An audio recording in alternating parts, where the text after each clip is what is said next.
So that's just like a 5 minutes on what what I found about the history of surgical simulation while writing my thesis.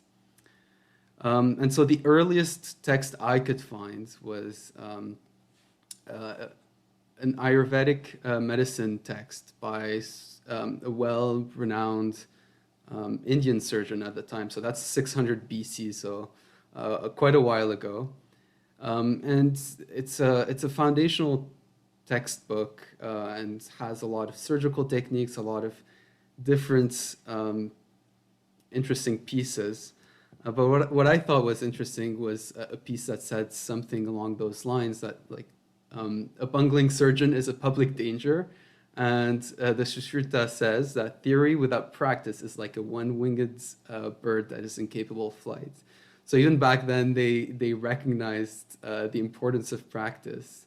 And then this one is essentially saying the same, that a pupil otherwise well-read, but uninitiated into the practice of medicine or surgery is not competent to take in hand the medical surgical treatment of a disease. So again, you could read as much as you want, but practice is important. And so here there's another part of that textbook that kind of expands on this, and it's a long paragraph essentially saying, listing a number of things that they used to practice on for different surgical procedures. So here you can, I'm not sure if you can see my my pointer, but there's a part that says evacuating on leather bags full of water, and extraction of solid bodies on fruits, or scraping on different objects or dolls or dead animals. So simulation was quite a thing even back then.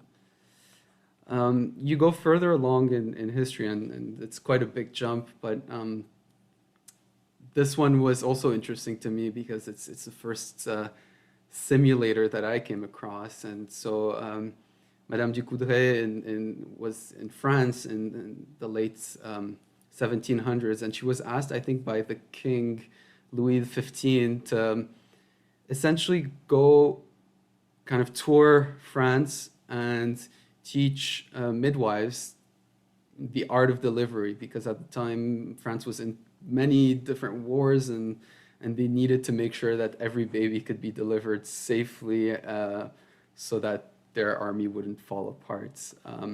And so she had created this machine, which was a model of a pelvis and a baby.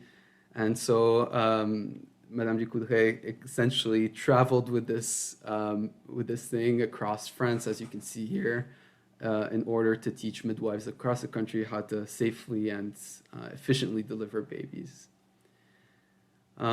Further along, we have a surgeon that I came across as an example, but in the late 1800s, early 1900s, it was Alexis Carrel who invented the triangulated vascular repair techniques. So essentially the story goes that around that time, he was a medical student when the president's Sadi Carnot was assassinated with, essentially, there was a dagger, and there was some sort of vascular injury that the surgeons couldn't repair. And so he apparently took on embroidery, and using paper and needles and threads, tested his technique on those items, and then was able to invent the triangulated technique that you can see here, where the walls of the vessel are stretched, and so that makes it easier to suture compared to something that's circular. So that's another one. And there are many other stories that you've heard of. So Halsted himself obviously practiced on animals. And then this one, the image that I'm showing on the right is of Asmund Lerdahl, which was a Norwegian toy maker, and he's the one who created the Resacian for for CPR. So simulation. This is a simulator we're more familiar with, at least if you've done a CPR course. And then finally, modern simulation with all the technology that we have started in the 1960s, and this is Sim1, which was, I think, meant mostly for anesthesiology at the time. And so it simulated heartbeats, breathing, capacity to blink, and if your medical school probably has one in a simulation suite. And then finally, just to show that simulation isn't necessarily super high tech all the time, but this is a device that we have in the lab to simulate laparoscopic surgery, and this has been so successful that it was adopted by societies and validated as part of a curriculum, and it's known to be the gold standard of laparoscopic training now. So this was my bit of quick overview of the history of medicine, and I wanted to talk about one thing as well, because last week I overheard you, Dr. Del Maestro, talking with someone about Robert Koch and TB, and I came across this Netflix show not a long time ago. It's about the history of the Charité hospital in Berlin, and there's 2 seasons right now. So the one that you see on the right is around that time, and you can see top right Virchow, which was a great pathologist, and Robert Koch, and it kind of goes to that history of the discoveries, each one for TB, and there's other big names in that show. It's quite interesting. It's in German with subtitles. It's quite informative. And then there's a second season that was done in the Second World War, which is also interesting. Not as much for the discoveries I found, at least from my perspective, but just the whole period and what they were going through. And I think it goes up until the fall of Berlin, when the Soviets came in, and so this will give a large overview of what I did during my master's, and so I think I'll talk about the force pyramid and the bimanual force pyramids, and then other projects will be shown in other presentations. This was a background I gave. Obviously, what is important to remember is why we're doing all this. What's the bottom line is, what's the point of simulation? Because presumably you could train the same way on patients. And so the important part of simulation is that it's a safe environment in which errors don't have the same consequences. So and this whole movement, it sounds like, was based on studies that showed that there were a lot of highly preventable technical errors. And so this is one of the studies that shows that 28% of all errors are technical. And so at the time, that was thought to be due to many different things. One was restriction in weekly training hours, which, to preserve the well-being of the surgeons, is not a bad idea, but at the same time reduce the opportunities for training. And then a lot of things have changed with preventative medicine, to the point that some things are not interventional the same way they used to be, and so that also limits the opportunities for a surgical intervention for some diseases. And then there's been a whole movement, at least in Canada, and I'm sure in the United States and elsewhere, about competency-based training, and so emphasis on really learning the techniques rather than just you spend a year in the OR, and we're not sure at the end of it how much you've learned, how much you haven't learned. So the importance of feedback and objective assessment has become more obvious. This is what I talked about earlier. So again, just a quick overview. I don't think I'll spend a lot of time on what the actual NeuroVR are at this point. If you've attended the previous forum talks, I think it's been probably covered, but the point of it is that it's safe. You can rehearse and then you can be assessed because it collects all the data that you produce with your hand movements and whatever else you do during the surgery. And that's just a reminder that it was created here at the National Research Council of Canada.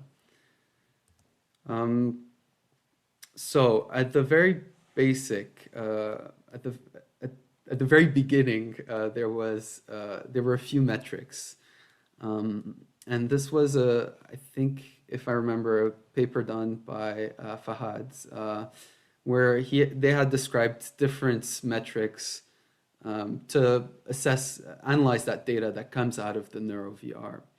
And so there were essentially two tiers at the beginning. So tier one was safety metrics, and I think it's what most people want to see before seeing how efficient you are. They want to see that you're safe. So that was how much of the tumor was removed, how much of other brain tissue was removed, and how much blood was lost.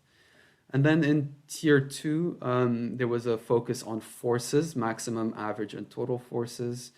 And then the total tip path length, that was how long your instrument traveled throughout the surgery.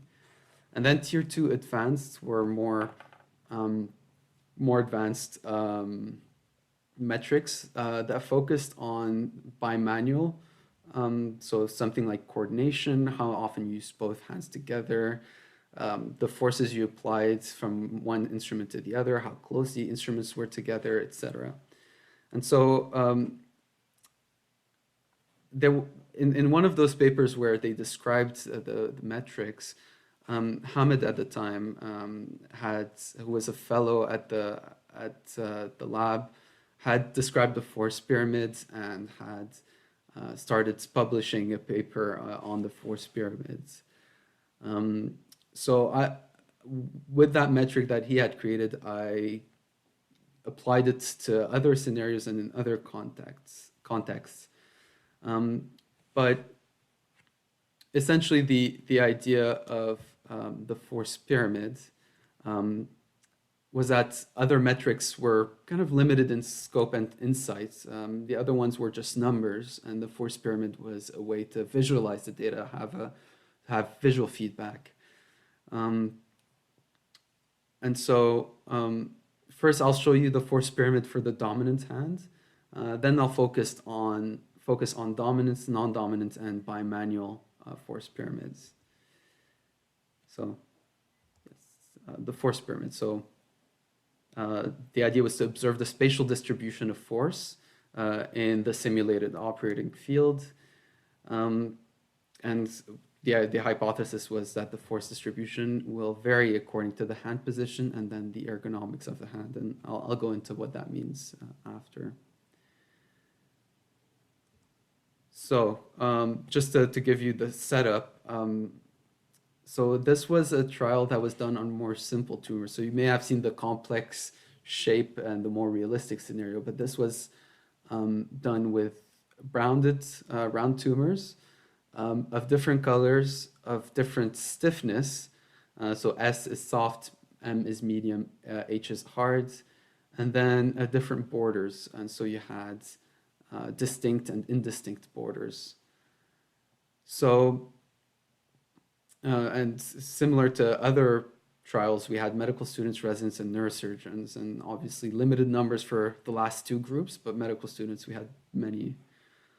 And so this was the tumor that we were dealing with. That's a kind of a side view if you were to slice the tumor from the sides, and you see that most of it is immersed in the brain tissue, and we tried to divide it into different areas. So we had R1, which was the exposed surface of the tumor. We had R2, which was the maximum diameter of the tumor, and then R3, that was everything around. And so if you look again at the top of that tumor, we decided to cut it into quadrants to kind of refine our analysis. Q1 top right, and then going counterclockwise to Q4. So how did we create the force pyramids? So at the very core of the force pyramid are 4 metrics actually that you gather from the data that the NeuroVR outputs. So you have position data, and those are 3 metrics. So you have position in X, position in Y, and position in Z. And then with each one of those points, you have an associated force. So at each one of those points, how much force do you apply? And this was with the, I believe that was with the aspirator. That's what it was. So in each one of these points, you see the force applied, and blue or dark blue is 0 to very little force, and then the more red it gets, the higher the force. And so initially you have that scatter, and so the step number 2 is to align those points to some sort of a grid, just to organize it a bit. And then you're looking at this. This is the tumor, so if you can almost see the shape of the ellipse here. So if you imagine you've aligned those points onto a grid, so you have X, Y, and Z. X and Y are, this is X and Y, that would be the view if you were to look at that plane. And then Z would be the height. And so we decided to sum all the forces along the Z axis. So at each point X and Y here, you would have a single force. And so this is what you obtain when you sum everything in the third figure. So you have now, instead of X, Y, and Z, you have X, Y, and force. And then you just make it a bit prettier and end up with a pyramid with a nice surface to be able to visualize it properly. So this is what we were working with. And I think our big question was, actually that was more of Hamid's question initially. What does that look like? And what does that tell us about each one of the groups? So we had, like I said, medical students, residents, and neurosurgeons. And to analyze those forces, first of all, let's do the very obvious. In the first column, you can see that medical students apply a lot more force than residents, and residents apply a bit more force than the neurosurgeons. But you also notice with residents and neurosurgeon, if you look at the top figure in the second column there, that there's a specific area where each one of these groups applies more force. And so Hamid applied a 70% cutoff of the maximum. So to show only the forces that were above 70% of the maximum. And so you can see that you end up with this sort of crescent that's mainly visible in the bottom right corner. So which is what we called quadrant 4, Q4. And so that's kind of set a bunch of questions, and we thought that was very interesting. And so we decided to look at what the hand was doing at each one of those positions. So I'll start with the right-sided here. So those of you who have tried the NeuroVR might be able to imagine this maybe a bit better. But if you imagine, so you have the instrument. I'm right-handed, so this is me pretending to hold an instrument, and you have the tumor in front of you, 1, 2, 3, 4. So here in resting position, my pen or my instrument naturally points toward Q2. So Q1, Q2, Q3, Q4. To go to either one, Q1 or Q3, you have to move your wrist 1 and 3 into a position that is slightly less comfortable. And then Q4 presumably would be the one that's least comfortable because you're resecting the tumor while uh, your your wrist is flexed. And we looked at the same thing in a left-handed person, and uh, as you can imagine, it's the opposite. So Q1 is the easiest, Q3 is the hardest, and then Q2 and Q4 are kind of in between. And here you can see it actually. We had a few left-handed participants, and if you look at all the right-handed participants, you see that crescent in Q4, and then the other way around in left-handed participants in Q3. And then if you take just the neurosurgeons, residents and neurosurgeons, so the first two included the medical students, but it's the same if you just take the people who are actually performing those surgeries every day. So that was the first part, which was interesting. So what ended up happening, I think, is because the left-handed participants were so different, they were subsequently removed from future trials because of the way they approach the tumors, because of their ergonomics, they would bias the results essentially. And so the next step is that we looked at the different tumor characteristics, as I mentioned. So there was tumor color, which was black and white, and then one that was more realistic, a glioma-like. What you can see is that in the black tumor, at least, the forces were usually more elevated than in the other two colors. So we thought at the time that it was more difficult to distinguish the tip of the instrument that was black, and more difficult to observe the tissue deformation. So the shadows tell us a lot about the structure of an object. Tumor stiffness was also interesting, and so maybe a bit more obvious, but you have soft tumors here at the top, hard tumors at the bottom. It comes kind of as no surprise that the harder tumors require more force to remove them. So that was study one. That was the simple force pyramids. We learned a few lessons. We learned that force medical students apply more force in residents than neurosurgeons. We learned that usually the highest forces are in Q4 for right-handed participants at least. And we learned that handedness does matter, and that left-handed participants have essentially a mirrored results. And then we learned that black tumors required more force, and then hard tumors required more force. So that was study one.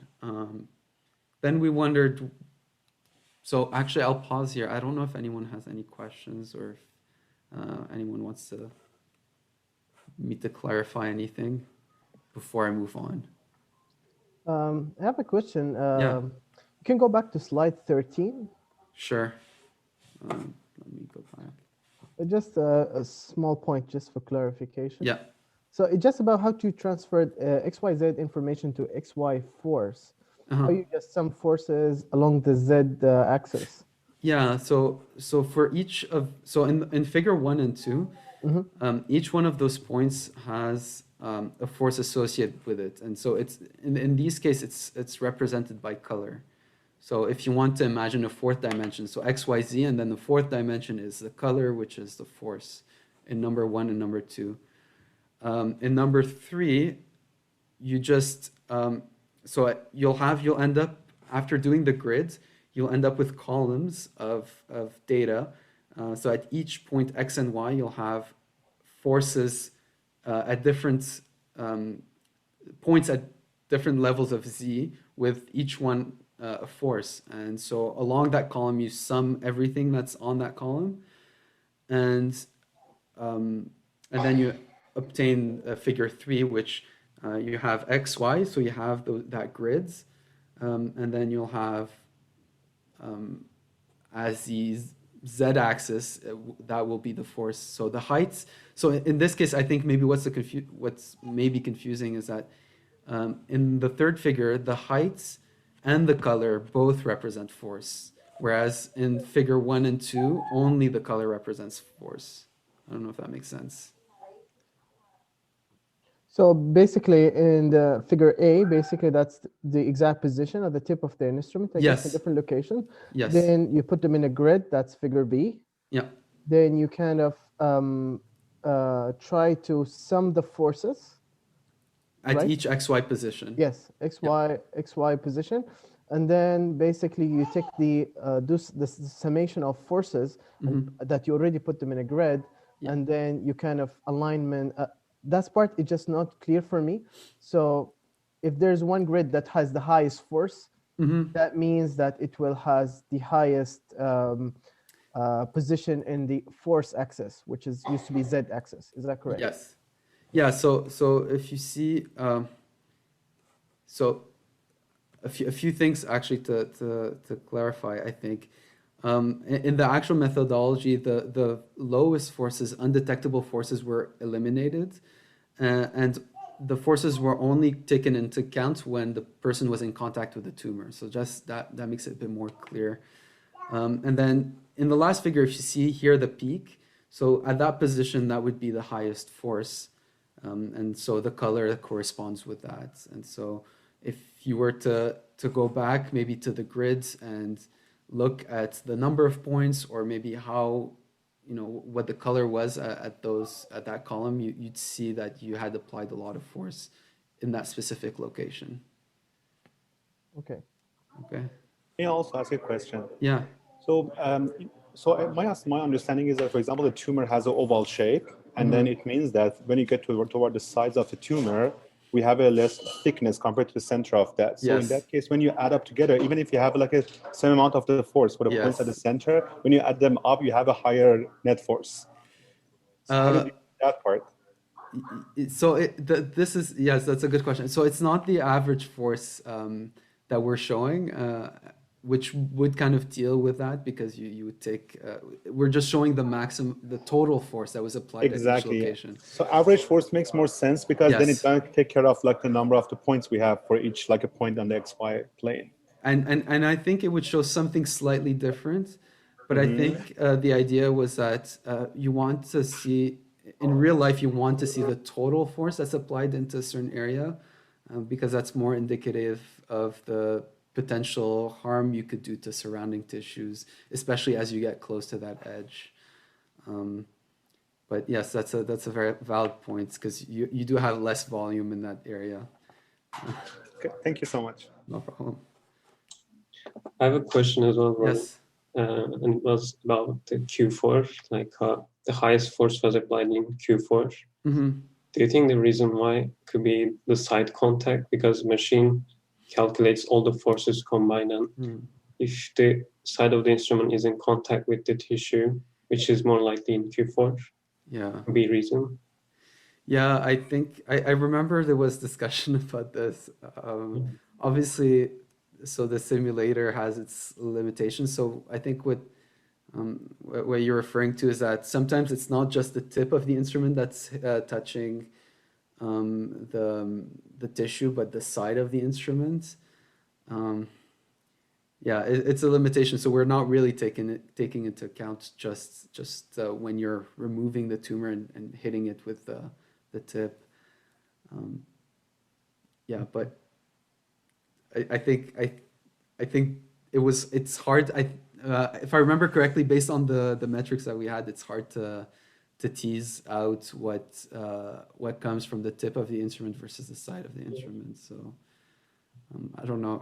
I don't know if you guys had an opportunity to work on that the last couple of years, but at the time, we couldn't improve on that. Yeah. Okay. Yeah. So that obviously there's a few limitations to the simulator. It's not a perfect device by all means, but it does give us a lot of cool and useful information. Thank you. Yeah. Okay, so part 2, if there are no more questions. So part two was very different than, was very similar, sorry, to part one. So in the first study, it was just the dominant hand just holding one instrument. And so in the second one, we wanted to see what another instrument would do, and what both dominant and non-dominant hands would do together. So we created,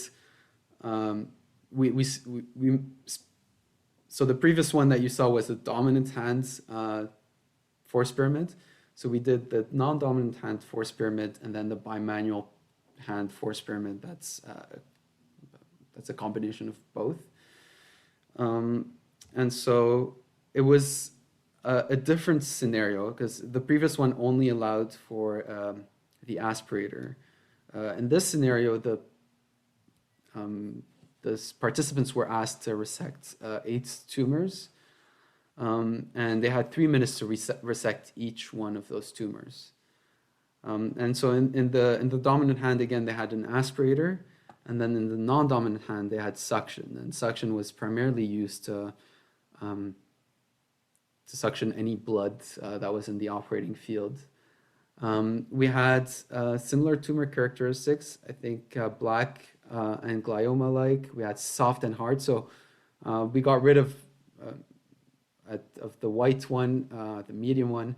And then I think I mistakenly mentioned the border complexity in the previous one, but that was done in this one. So if you see maybe scenarios 3 and 4, you see in 3 you have a more distinct border between the tumor and the healthy tissue, and then in 4 you have one that kind of fades into the other a bit more.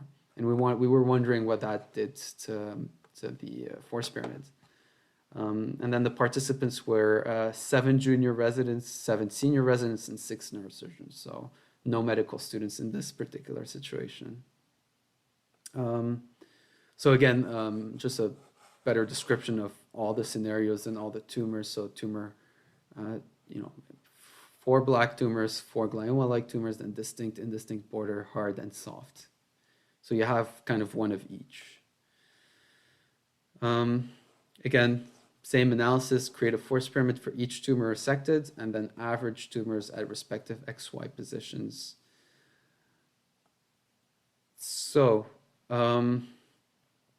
so here you can see the methodology for created the bimanual force pyramid. And again, those are the total forces. So the middle one is the one that you've seen. It's the dominant hand. The left one is the non-dominant hand. And the bimanual pyramid is a very simple addition of the total forces of one and the other, so that you have the total forces applied to the tumor and surrounding tissue, no matter what instrument you're using.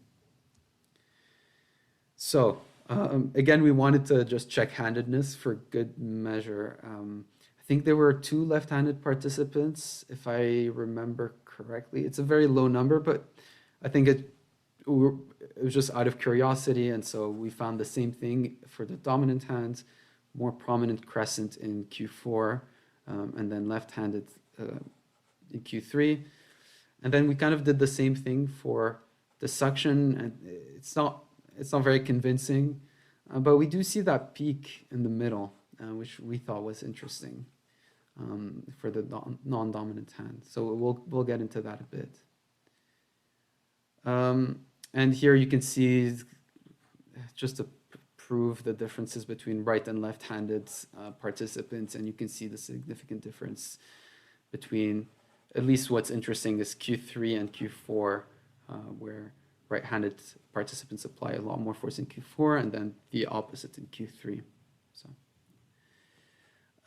and here I think we had created 2 videos on the hand ergonomics. I won't really go into them.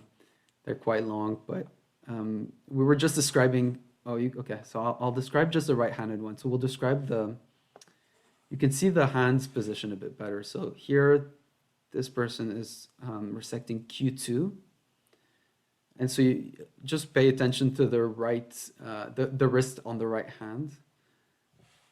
And so, more relaxed, not in flexion or extension.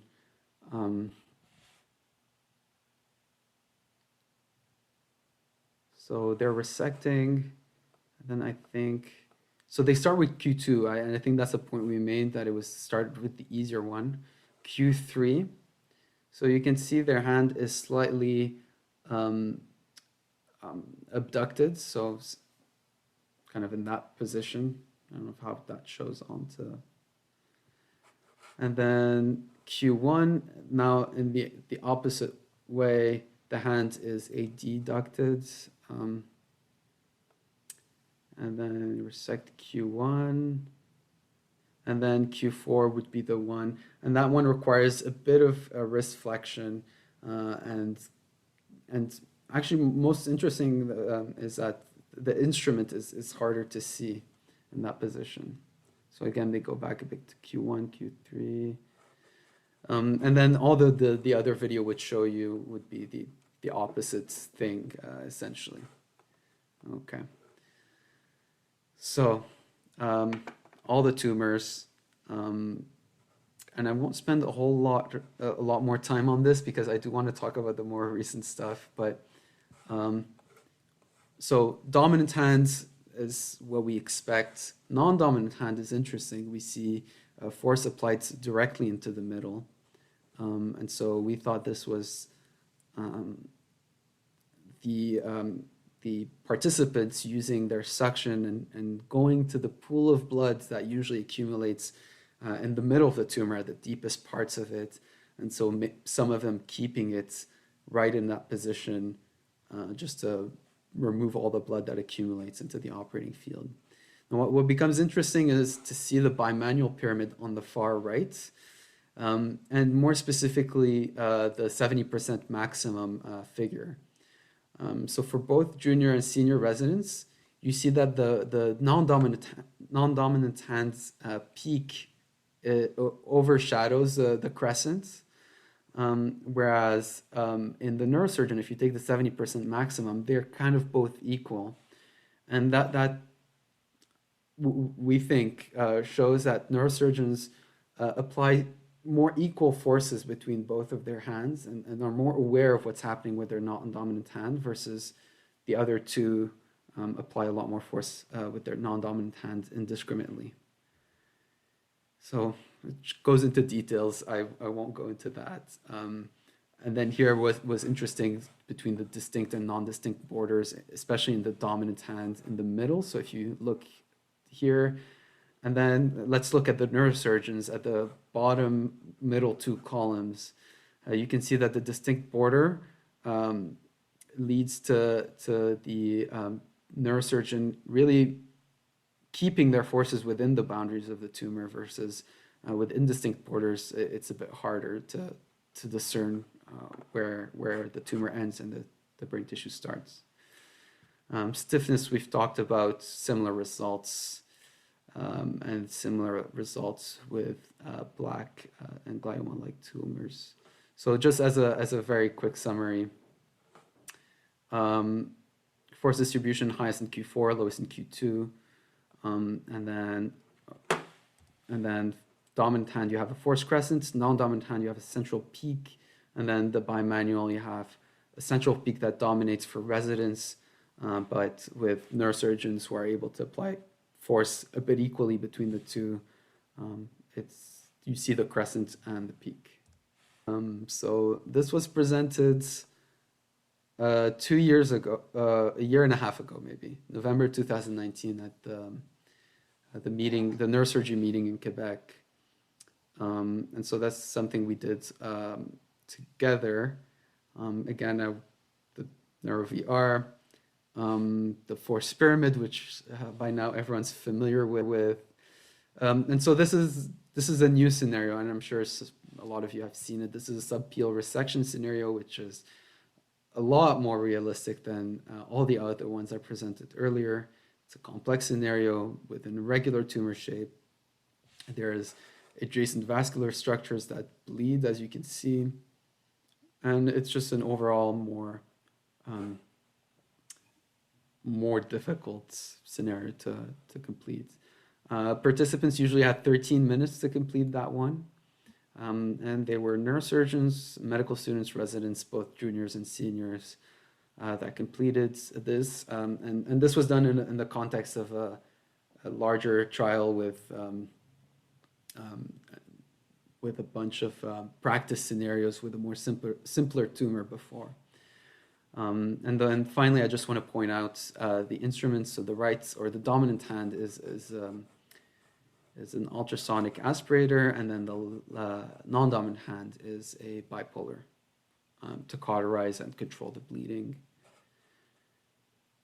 All right, I think that's what I wanted to mention. And so, so the idea is that we had the force pyramid that we thought was very useful, especially as a feedback tool, a visual feedback tool. And now we had this this more complex tumor shape. And if you remember, the other one was simple. It was relatively symmetrical. You could, slice it into quadrants, easy to think about, easy to analyze. And now what do we do? How do we create a force pyramid with this? I think at that time we did think about the thickness of the tumor that varies in different areas, and then there's a blood vessel. So what do we do? So we wanted to create a visual representation of performance in complex tumors. So that's what we aim to do. Participants, again, 14 neurosurgeons, 12 seniors, 10 juniors, 14 medical students. There were 5 left-handed participants that we excluded. And then, like I mentioned, 5 practice scenarios of 3 minutes each, 1 realistic scenario, which is the one we're focusing on, and then the instruments. Okay, so this is what we came up with, and it's very similar in idea to what we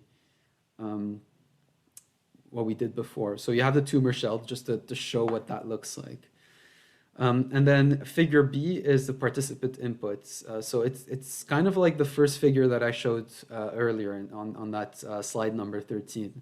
So each one of those points represents a position in time where the participant is in contact with the tumor, and the color represents the amount of force that is being applied. So red's being more force, blue being less force. What you'll notice is that a lot of those points are outside of the tumor, which is because it's a bit of a limitation of the simulation, but obviously in the simulation, when you're operating on the tumor, it's soft tissue and it has deformation, so it deforms under the pressure of your instrument. So what ends up happening is that those points are registered outside of the tumor.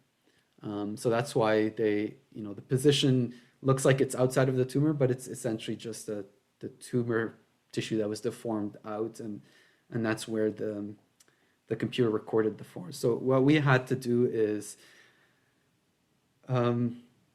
for each one of those points that's outside of the tumor, we found the closest point that's inside the tumor and said, well, let's imagine that's where the force is. It's a bit imperfect.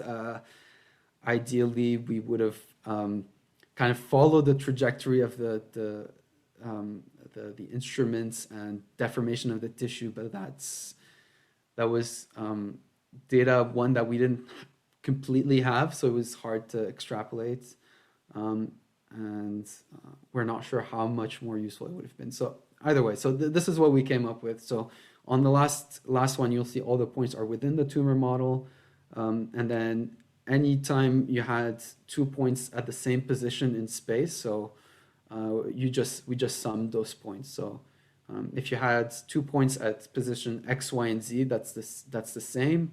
We just added those up, and so if you had 3, we added those up, etc. So again, it's a total force applied at each position. And then you also notice one last thing, that there are areas that are not filled with any points, and that's because sometimes some of the participants just didn't remove part of that tumor or didn't touch that part of the tumor. Okay, so this is the...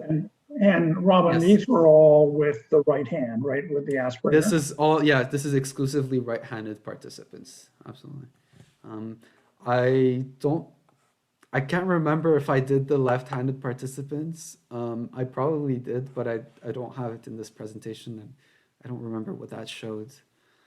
So these are the, so for each participant, we created one of those tumors, and then we created an average for each group. So we had the 13 neurosurgeons. Each one had their force heat map, and then we did an average of those force heat maps, and that's what we get. Same thing with senior residents, same thing with junior residents, and same thing with medical students. I think the most interesting thing is comparing medical students, or even if some of the residents of the neurosurgeons. You can see neurosurgeons, they have this really nice area on top, and that's the exposed area of the tumor, which has very low forces. And so that shows that their initial approach is usually gentle. And same things with senior residents, and to a certain extent the junior residents. Medical students a bit less so.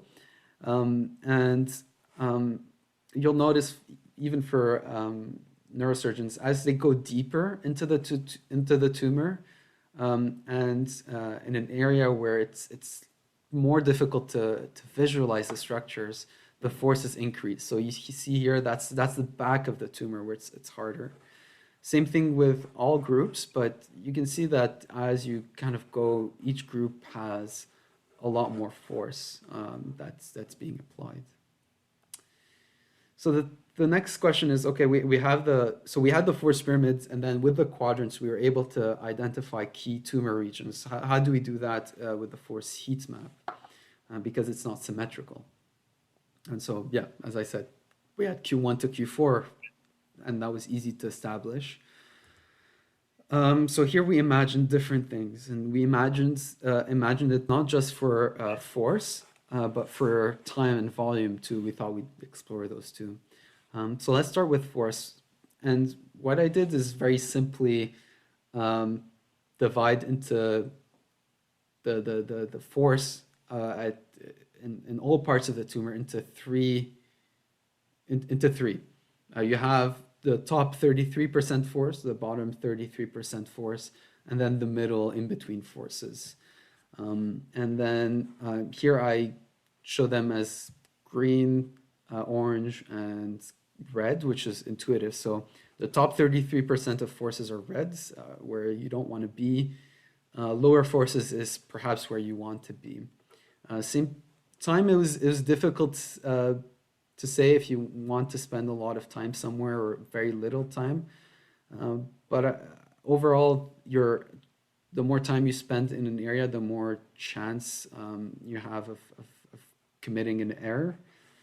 So we also divided the time spent similar ways. So top 33% of the time, bottom 33% of the time. And then volume, it's flipped. So you want to remove the maximum volume in each area of tumor. And so the more volume removed, the better. And so that's what we did. So each point here, you divide into, so we start with the expert heat map. So that's the neurosurgeon's heat map. And then for each one of the points that exists within that tumor, we say you're in the top 33, you're in the bottom 33, you're in the middle 33. And so that's what you see in the middle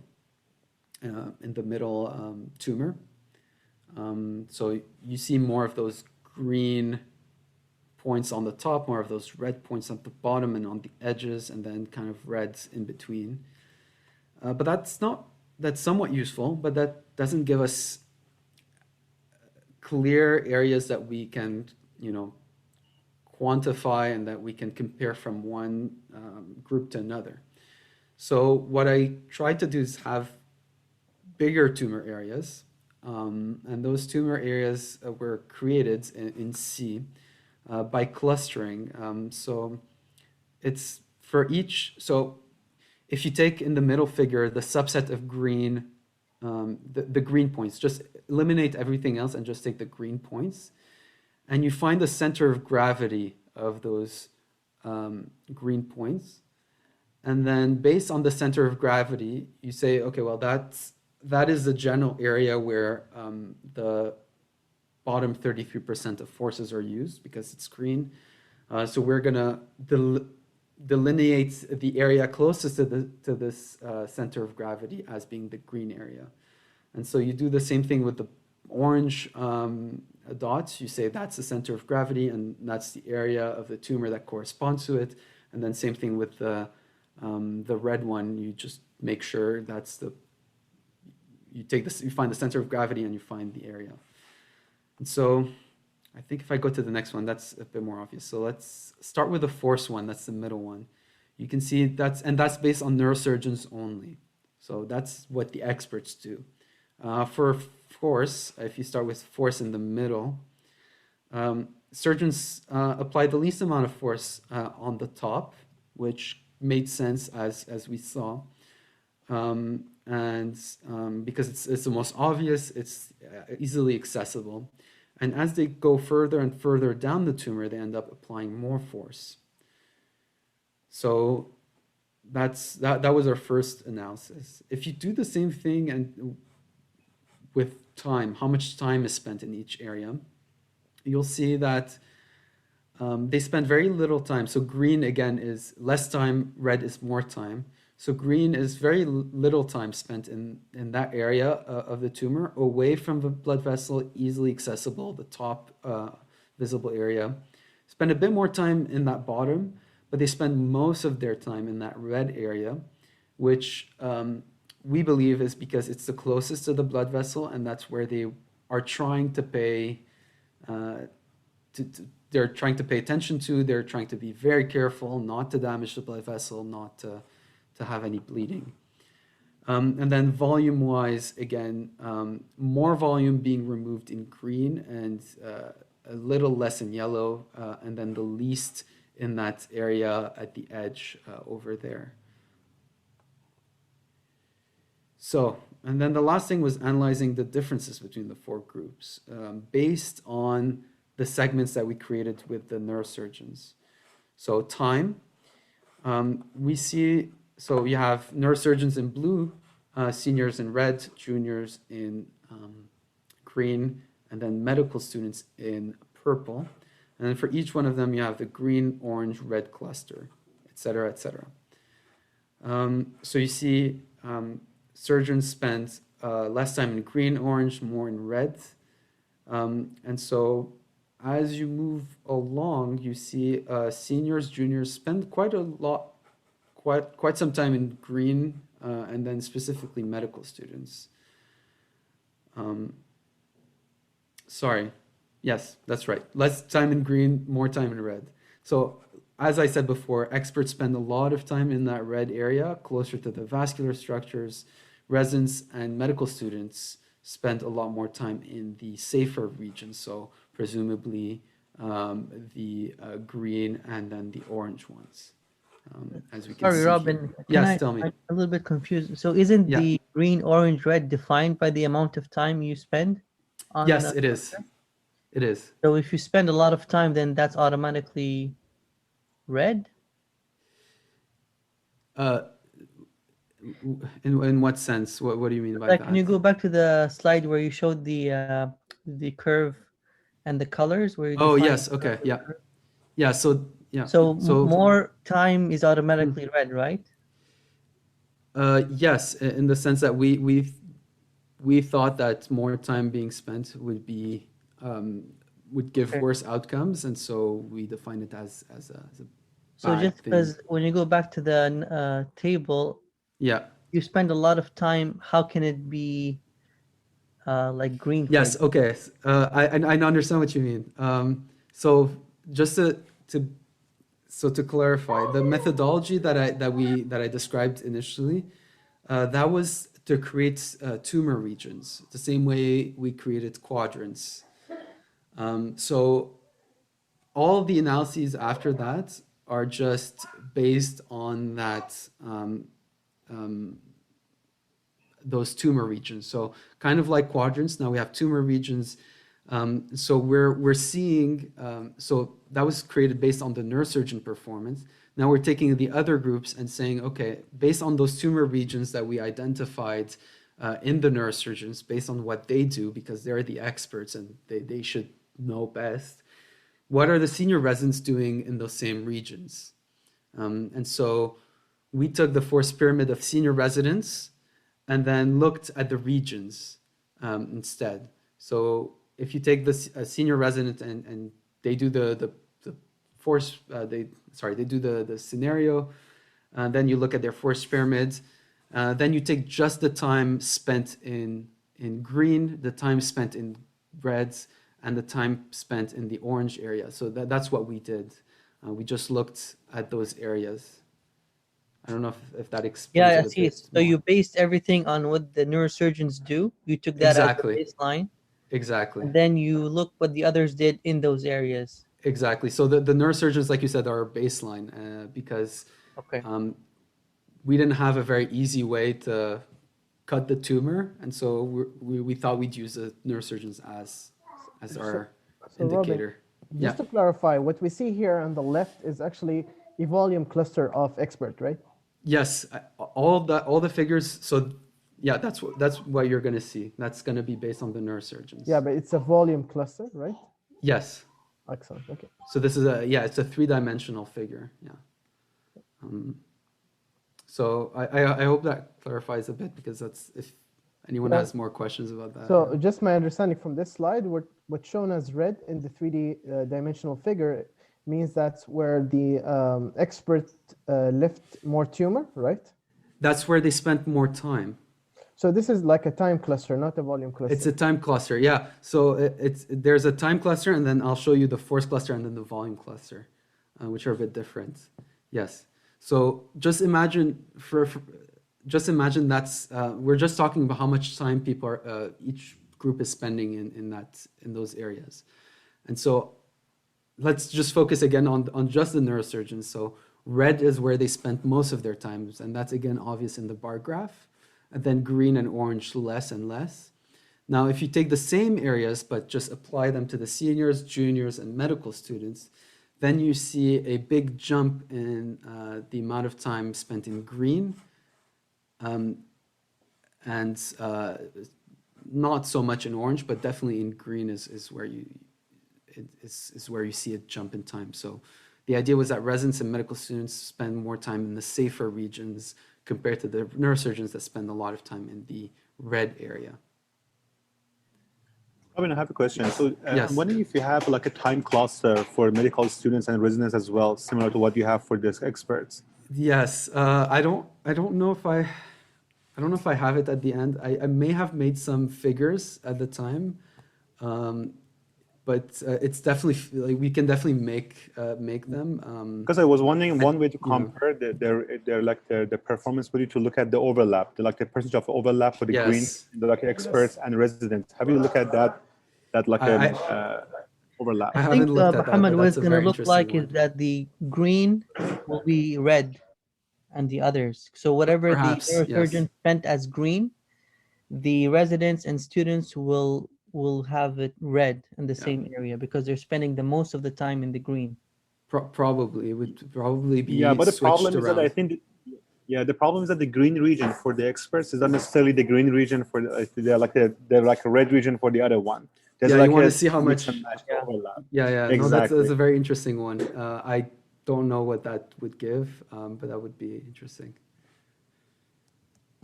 So next one is force, and I think this one is a bit more obvious. So again, basing it on the neurosurgeons, you see green, less force, and then as they go deeper, more to the red regions. And to a certain extent, seniors and juniors do the same. Medical students, not as much. They kind of apply the same forces throughout, definitely higher in green than the other groups. And then volume, that was an interesting one. So neurosurgeons removed a lot in green and in orange, whereas seniors and junior residents more in orange, and then medical students less so overall. What we thought was that residents remove less tumor deeper within the tumor, which is those red and green areas. So that's a very quick overview.